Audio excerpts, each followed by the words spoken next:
पिछले वीडियो में हम लोग एक्सरसाइज 1.2 का क्वेश्चन जो हम लोग बनाए थे 3 तक, और 3 तक जो क्वेश्चन बनाए थे उसमें हमने आपको बताया था कि अभाज्य गुणनखंड के द्वारा एचसीएफ और एलसीएम को कैसे निकालना है। अब हम लोग को आगे देखना है क्वेश्चन नंबर 4। क्वेश्चन नंबर 4 जो है कैसे हम लोग उसका सोल्यूशन। इसके पहले हम आपको बता चुके थे कि दो संख्याओं का गुणनफल यानी कि यहाँ पे लिखे थे हम कि HCF AB into LCM AB ये बराबर होता है दो संख्याओं के गुणनफल का। और इससे हम एक और भी से सूत्र निकाले थे, यानी कि HCF AB is equal to दो संख्याओं का गुणनफल बटा एलसीएम AB, ये दो निकाले। या हम लोग ये भी लिखते थे कि एलसीएम AB बराबर दो संख्याओं का गुणनफल बटा एलसीएम AB, ये हम लोग निकाले। इसी से हम लोग क्वेश्चन नंबर 4 का सॉल्यूशन देखना है। अब देखिए बुक में क्वेश्चन नंबर 4 जो है क्या, और क्वेश्चन नंबर 4 का हम लोग सॉल्यूशन, इसी से सॉल्यूशन को हम लोग सॉल्व करेंगे। क्वेश्चन नंबर 4 देखिए, क्वेश्चन नंबर 4 में लिखा गया है कि एचसीएफ दिया, हम देखिए यहाँ पे जो दिया है पहले लिख लेते हैं। एचसीएफ जो दिया गया है 306, 306 और 657 का एचसीएफ जो दिया गया है वो 9, और आपको निकालना क्या है, एलसीएम निकालना। इनके एलसीएम 306 और 657 का निकालना, यही आपको निकालना है। तो देखो एलसीएम निकालना है, इसलिए हम देखेंगे, हम जानते हैं कि एलसीएम 306 और 657 क्या जानते हैं, दो संख्याओं का गुणनफल यानी कि 306 गुणे 657 657 इंटू क्या होता है जी, नीचे में क्या होता है, यहाँ एलसीएम दिया है तो एचसीएफ इसका कितना दिया है 9। हम इसको क्या लिख लेंगे, ठीक है। अब इसको घटा देंगे, 9 3 27, 3 9 4 36, गुणा करेंगे 34 गुणे 657, जब दोनों को गुणा करेंगे 22 338, यही आपका। इसी तरह से हम लोग क्वेश्चन को सॉल्व कर सकते हैं। देखिए कि यहाँ पे क्वेश्चन में पूछा गया है कि एलसीएम पूछा गया है दो संख्याओं का गुणनफल बटा एचसीएफ। अगर एचसीएफ पूछा गया रहता तो दो संख्याओं का गुणनफल, नीचे हम लोग एलसीएम लिख लेते हैं। इसी तरह से क्वेश्चन जो हम लोग को सॉल्व करना है। अगर क्वेश्चन एचसीएफ दिया हो, एलसीएम निकालना हो तो ऐसे बनाएंगे, एलसीएम दिया हो एचसीएफ दिया हो, यहाँ एचसीएफ लिख देंगे और यहाँ एलसीएम लिख देंगे। बस इसी तरह से क्वेश्चन को सॉल्व करना है। चलिए अब अगला क्वेश्चन हम लोग देखते हैं, क्वेश्चन नंबर 5।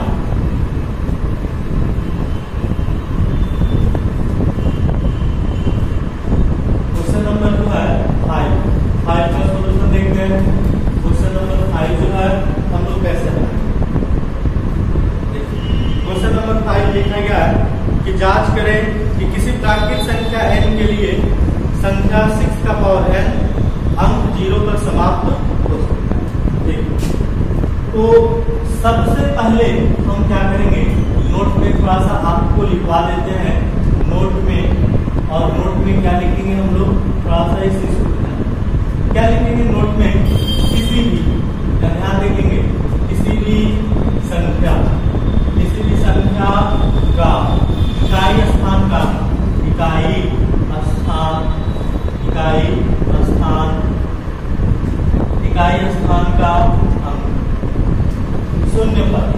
स्थान का अंक 0 पर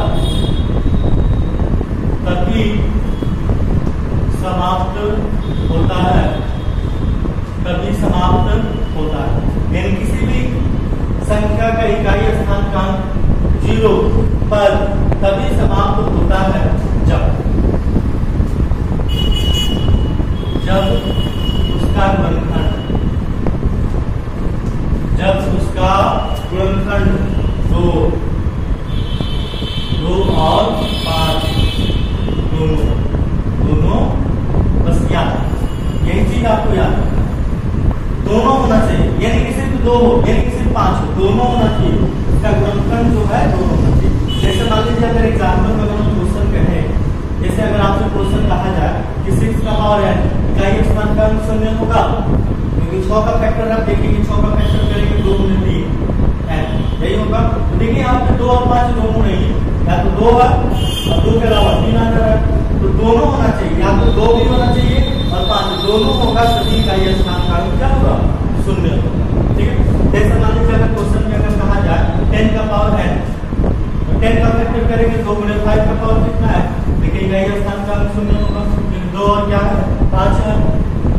अगर 15 का पावर n देखें तो 3 into 5 होगा, फिर 3 into 5 का पावर है, क्योंकि यहाँ देखिए 2 और 5 नहीं है, ये भी का ये स्थान का अंक शून्य नहीं होगा। शून्य तभी होता है जब उसका गुणनखंड 2 और 5 दोनों उपस्थित होता है। ठीक है, इसी तरह से हम लोग क्वेश्चन को अभी नोट में है, इसको जरूर आप लिखें। अब हम लोग क्वेश्चन का सॉल्यूशन देखते हैं, तो क्वेश्चन कैसे हम लोग सॉल्व करेंगे। क्वेश्चन में लिखा गया है, क्वेश्चन में लिखा गया है, बताइए इकाई स्थान का जो अंक है शून्य होगा। ठीक है, इकाई स्थान का अंक 6 का पावर है। देखिए हम लोग क्या लिखेंगे, यहाँ पे माना कि a बराबर 6 का पावर कितना n, क्योंकि 6 का पावर n दिखा है, इसलिए a का पावर क्या मान लेंगे? 6 का पावर है। अब हम आगे लिखेंगे a बराबर 6 का फैक्टर करेंगे 2 into 3 होगा, इसके पावर कितना है? n। यही तो लिखेंगे ना, 2 गुणे 3 और इसका पावर क्या लिखेंगे? 2 गुणे 3 इसका पावर है। एक चीज और लिख सकते हैं, 2 गुणे कितना? 2 का पावर भी n हो सकता है, 3 का पावर भी हो सकता है। क्या लिखेंगे? जहाँ 2 और 3 अभाज्य संख्या है, अभाज्य संख्या, इसको हम लिखेंगे। ठीक है, उसके बाद हम क्या लिखेंगे? क्योंकि हम जानते हैं, क्या लिखेंगे? कि हम जानते हैं, सिर्फ स्टेटमेंट लिखना है कि हम जानते हैं कि किसी भी संख्या का इकाई स्थान का अंक, ठीक है, इकाई स्थान का अंक शून्य तभी होता है, शून्य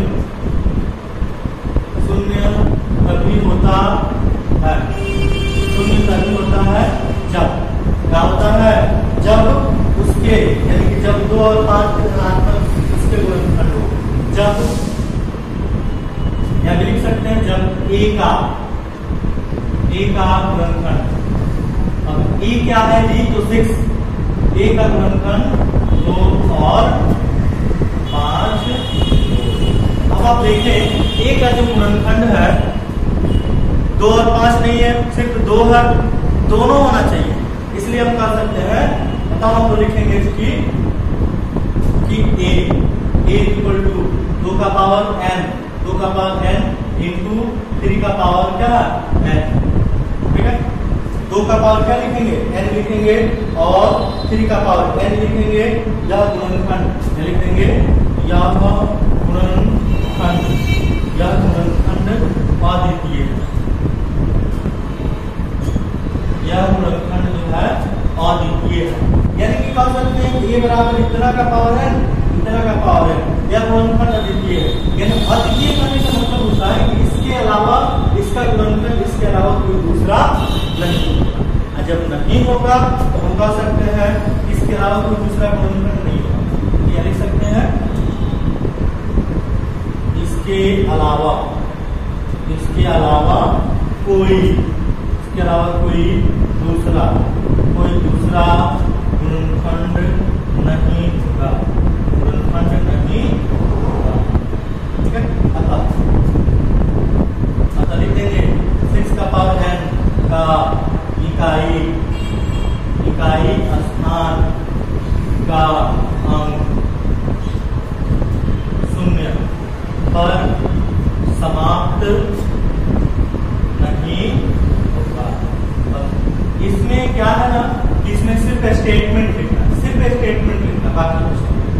यही इसमें देख लेना और इससे स्टेटमेंट आपको। ये आपका क्वेश्चन नंबर कितना 5। अब हम लोग क्वेश्चन नंबर बनाएंगे 6। क्वेश्चन नंबर कितना 6, तो आप नोट कर लेंगे। देखते हैं क्वेश्चन नंबर 6।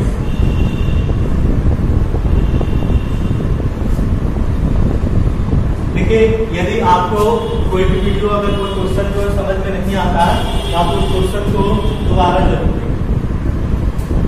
देखेंगे और उसको सॉल्व करेंगे, जरूर समझ में आएगा। चलिए हम लोग क्वेश्चन नंबर बनाते हैं। क्वेश्चन नंबर कितना 6 नंबर। देखिए क्वेश्चन नंबर 6 सॉल्यूशन।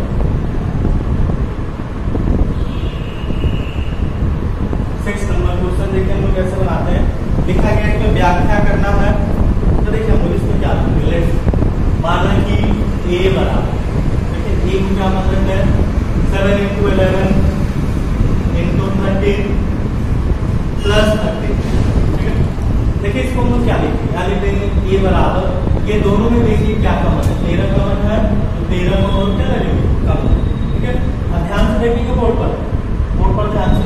13 जो है 13 को कॉमन ले लीजिएगा तो यहाँ क्या बचेगा 7 और यहाँ क्या बचेगा 11। ठीक है, और यहाँ प्लस जब 13 कॉमन है तो यहाँ क्या बचेगा। ठीक है, जो जाएगा a का 1 13 का 13। अब देखिए यहाँ पे क्या लिखेंगे इंटू 11 और 7 में गुणा करेंगे 77 और 1 को जोड़ेंगे कितना होगा 78। अब यहाँ क्या लिखेंगे a का 1 13 का 13। अब इसका फैक्टर करेंगे तो 13 गुना 26 और 26 दिया कितना सकते हैं। इसका फैक्टर किया गया इतना, इसका फैक्टर। ठीक है, अब आप देखिए 13 भी अभाज्य संख्या, 2 भी अभाज्य संख्या और 3 भी क्या है जी अभाज्य संख्या। 3 भी क्या है अभाज्य संख्या है। तो देखिए चूंकि हम लिख सकते हैं क्योंकि a जो है ये क्या है अभाज्य संख्याओं का क्या है गुणनफल है या गुणनखंड है। अभाज्य संख्या का गुणनफल है। फिर अब आगे देखते हैं, देखिए b इक्वल टू इससे मान लेंगे हम लोग 7 × 6 × 5 × 4 × 3 × 2 × 1 प्लस में क्या है तो 5। और आपको दिखाना है कि भाज्य संख्याएं जो है क्यों। देखिए फिर इसी तरह से b का भी लिख लेंगे। अब देखिए दोनों में क्या कॉमन है 5 कॉमन है, तो 5 कॉमन ले लिए। यहाँ 7 × 6 5 तो कॉमन है, फिर × 4 × 3 × 2 × 1। ठीक है, आज ये 5 कॉमन है यहाँ पे लिख लेंगे। ठीक है, अब देखिए यहाँ लिखेंगे b का b × 5 का 5, सबको गुणा करेंगे। सबको क्या करेंगे गुणा करेंगे। जब हम गुणा करेंगे देखिए 7 × 42। ठीक है, 42 4 3 12 12 12 24, यानी कि 42 में कितना समझ नहीं 24। 42 में 7 × 42 4 3 12 12 24 गुणा जब करेंगे 4 × 8 हो जाएगा, 4 × 16 हो जाएगा, 2 गुना कितना 4 2 चौका 8, ये हो जाएगा 8 6 10 फिर 8 यानी कि 1 0 0 कितना 1 और प्लस कितना है 1। ठीक है, ये प्लस में क्या लिख देंगे 1। अभी हो जाएगा b का b इक्वल टू 5 का 5, दोनों को जोड़ेंगे तो 1 0 0 कितना 3। ठीक है, और फिर यहाँ पे b का b ये 5 का 5 लिखेंगे, फिर इसका फैक्टर करेंगे। जब इसका फैक्टर करेंगे यहाँ बोर्ड पर ध्यान देंगे, जब इसका फैक्टर करेंगे तो कटाएंगे कितना से कटेगा। जब हम इसका फैक्टर करेंगे तो वह कितना से कटेगा जी।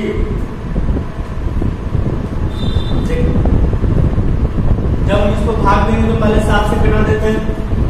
7 से कटाएंगे एक बार में 3 होगा, 7 चौका 28 2। अब देखेंगे जब कटाएंगे 3 से कटेगा, 7 से एक बार में 7 × 7 3 7 चौका 28 तो 29 नहीं कटेगा। 3 बार में 2 बार दोनों को जोड़ दिया गया, 2 बार में नहीं कटेगा, 3 बार में भी 9 1 10 7 बार में नहीं कट रहा। 1009 1 मिनट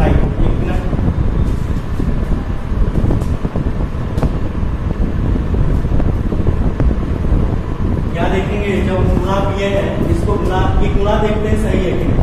7 छक 42, 4 3 12, 5 9 24, गुणा जो है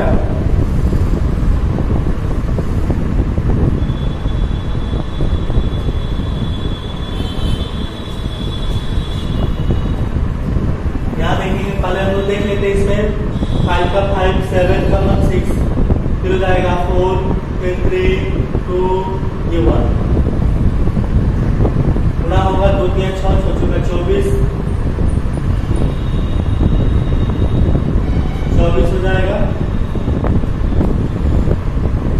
कोई छूट नहीं रहा है, बुक में देख लेते हैं फैक्टर में 7 6 5, ठीक है। 2 3 6 6 का 24, 24 और 7 6 42, ठीक है, गुणा सही है। 1 0 1 0 8 गया, ठीक है।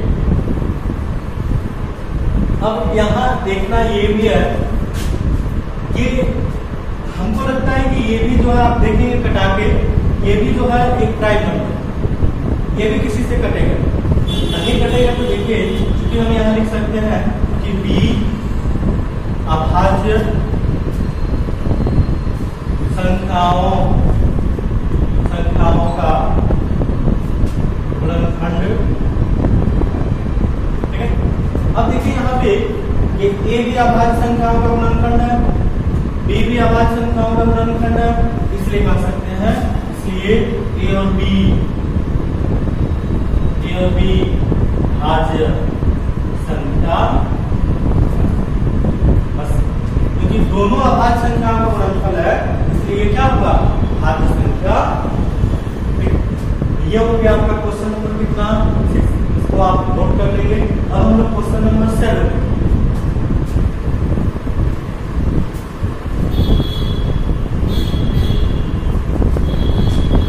क्वेश्चन नंबर 7 में, क्वेश्चन नंबर 7 देखिए क्या कर रहा है। क्वेश्चन नंबर 7 जो है हम लोग उसको कैसे करें। क्वेश्चन नंबर 7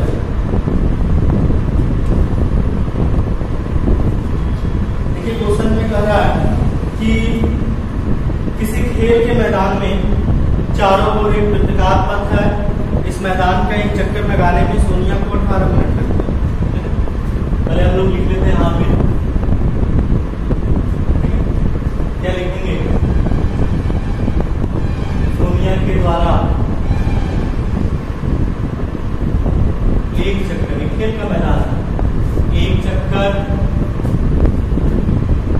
लगाने में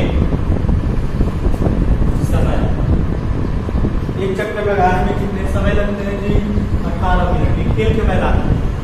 और उसी खेल के मैदान को यदि जब रवि चक्कर लगाता है, जब रवि के द्वारा चक्कर लगाने में समय, रवि जो है 12 मिनट में ही उस चक्कर को पूरा करता है, ठीक है।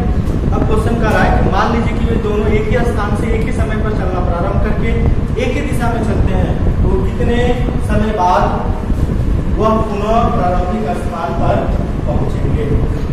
अब हम लोग क्या करना है, अब लिखा गया है कि दोनों, बोर्ड पर ध्यान देंगे, दोनों जो है क्वेश्चन कर रहा है कि दोनों एक ही स्थान से, ठीक है, दोनों एक ही स्थान और एक ही समय, दोनों एक ही स्थान से एक ही समय और एक ही दिशा में, और एक ही दिशा में, एक ही दिशा में चलना प्रारंभ करते हैं। क्वेश्चन में यही करा, एक ही दिशा में चलना जो है प्रारंभ करते हैं, अतः उतने ही समय बाद,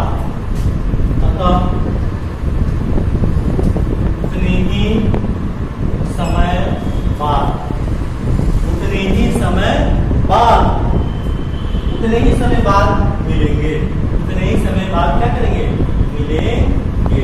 इसलिए हम लोग इसका एलसीएम निकालेंगे, इसलिए क्या निकालेंगे, एलसीएम। एलसीएम किसका जी, 18 और इसका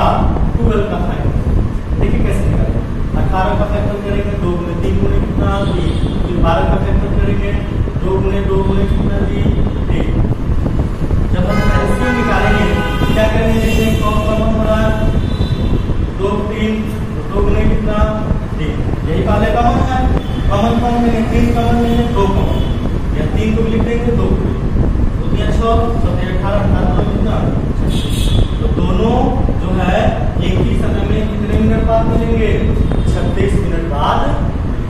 ठीक, अब देखिए ये एक्सरसाइज जो है आपका 1.2 जो समाप्त। अब हम लोग अगले वीडियो में 1.2 को